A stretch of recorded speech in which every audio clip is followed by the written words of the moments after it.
pourquoi je sème? On l'avait déjà dit au printemps, ceux qui étaient présents. La première question à se poser, c'est mon objectif. On a plein de gens qui savent que c'est très bien, qui entendent, qui lisent que c'est très bien de faire des couverts. Mais la question est, pour moi, par rapport à mes sols, pourquoi est-ce que je veux le faire? Parce qu'on a beaucoup de services qui peuvent être rendus, alors services directs, services indirects, avec des choses sur lesquelles on a des résultats rapides, des choses sur lesquelles on a des résultats plus dans le long terme. Mais on va pouvoir travailler, par exemple, sur l'activité biologique des sols. C'est quelque chose qui est souvent cité. Je veux redonner de la vie à mes sols parce qu'ils ont été tassés, parce qu'ils ont été maltraités. Donc, j'ai choisi de faire des couverts végétaux. Je vais travailler sur la restitution d'éléments minéraux. J'ai une parcelle qui est un peu faible. Je fais des couverts parce que je veux aller chercher de l'azote, capter de l'azote. Sur les restitutions de minéraux, c'est aussi là-dessus qu'on va choisir les espèces en fonction du cycle qu'elles vont avoir. On va y venir sur le fait d'avoir des espèces qui vont avoir un cycle assez rapide. Et si on fait une destruction ou on enfouit aussi, ça va permettre de restituer les éléments, de les ramener au sol plus rapidement. On peut aussi être sur, comme disait Stéphane, sur des objectifs plus portants, entretien de la structure du sol. Et donc là, c'est vraiment l'enracinement découvert qui, par rapport à un sol nu, va permettre de garder de la porosité, d'avoir un sol mieux structuré en surface. On a un point qui est cité régulièrement aussi. Alors notamment, je veux dire, sur des sols de boulbène, on les travaille assez finement. Si on a un stock semencier un petit peu riche, dès qu'il pleut, ça relève. Donc là, avec le couvert végétal, je vais installer les plantes. Ça ne veut pas rester ça. Et je vais installer les plantes que j'ai envie d'installer, entre guillemets. Du coup, j'aurai moins. Alors notamment, j'aurai moins les plantes entre guillemets invasives. C'est quelque chose sur lequel Marie Courcelles insiste pas mal. Elle a pas mal d'agrostis, notamment.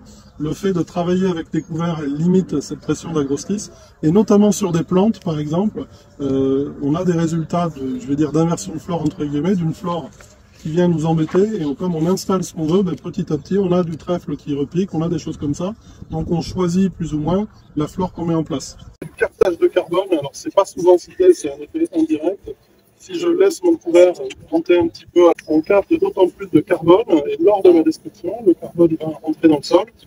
Pour rappel, il y a des grands projets, initiatives 4000, des choses comme ça, qui mettent sur la captation de carbone pour lutter contre le réchauffement. On prend du carbone atmosphérique et on le remet dans le sol. Et ce carbone participe à la vie biologique, participe à la rétention en eau. Le décompactage, typiquement, est souvent cité. Alors attention, sur des sols très compacts, d'abord ça va avoir du mal. On n'est pas sur la marque officielle, on est sur une racine. Il faut qu'elle prenne des fissures, il faut qu'elle-même elle va travailler. Et après, c'est effectivement quelque chose qui va se faire dans le temps.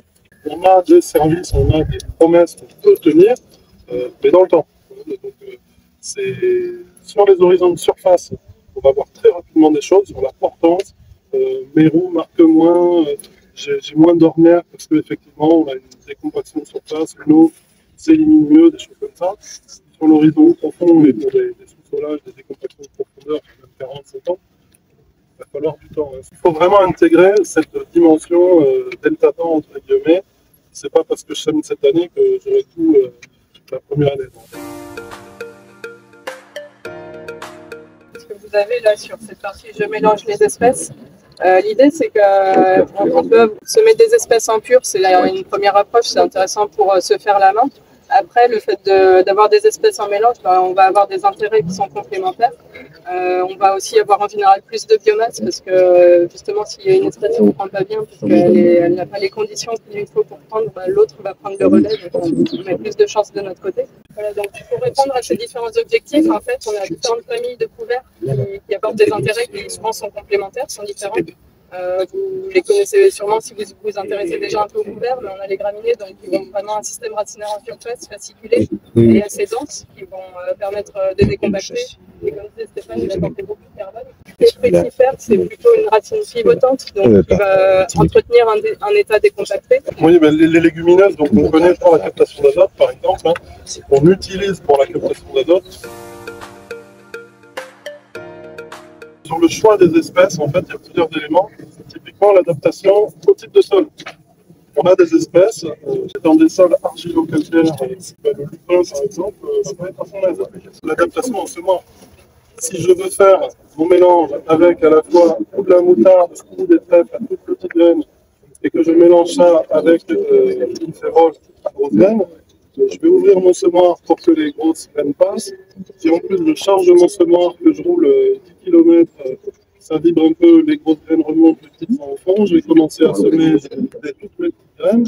Et à la fin, j'aurai plus que 9 mois quand c'est rendu au bout de la parcelle. Donc, il faut aussi penser à ce que j'ai comme semence. Je rajouterai un point dans le choix des espèces, c'est effectivement penser à ce que j'ai comme matériel pour le détruire. On parle souvent des bêtes, par exemple. Les bêtes qui vont courir. Alors, si on a des céréales, on peut monter un petit peu sur les céréales, prendre un peu de volume. Sinon, elles vont un peu plus courir au sol et effectivement, elles vont aller notamment sous le cavaillon.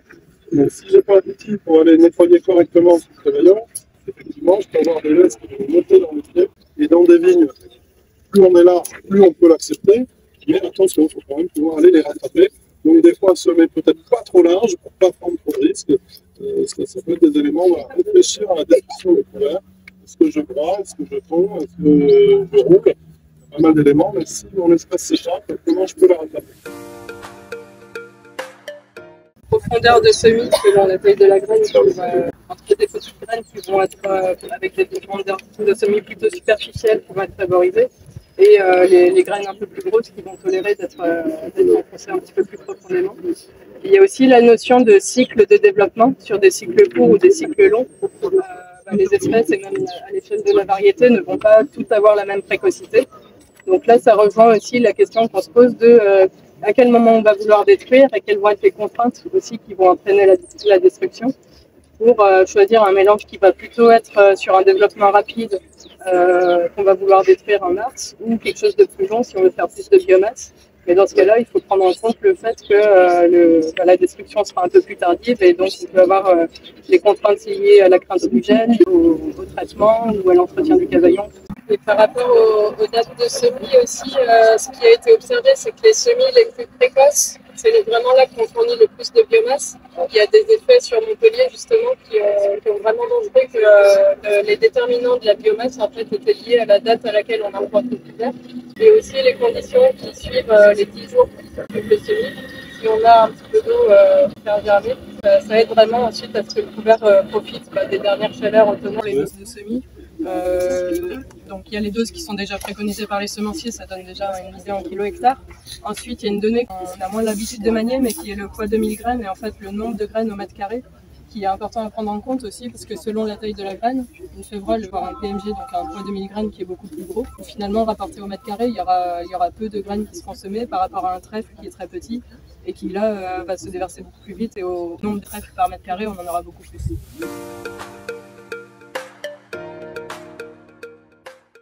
Du coup, en fait, nous, on travaille, on est à peu près entre 200 et 250 kg hectares. On achète du métail, on achète un céréalier dans le Lot-et-Garonne. Dans le métail, il y a de l'AVS, du triticale, du blé et puis du pois. Et ensuite, on rajoute de la céréale, et après, on fait un complément sur les légumineuses, tout ce qui est trèfle, incarnate. Et après, on a de la moutarde et de la faciline. Ça avait beaucoup de mélange. Il y a beaucoup de mélange, ouais. Tout sort. Il y a tout dans le mélange, ça? Tout sort. Après, ça va se trier, ça se trie après au fil du temps. Après, il y a des parcelles, des parcelles qu'on choisit plutôt de la légumineuse que de la céréale, ou vice versa. On fait aussi du seigle, mais le seigle on le met pas partout. On met sur les endroits où il y a plutôt du chien dans tout ça. Après, la destruction, c'est comment? Monofoca.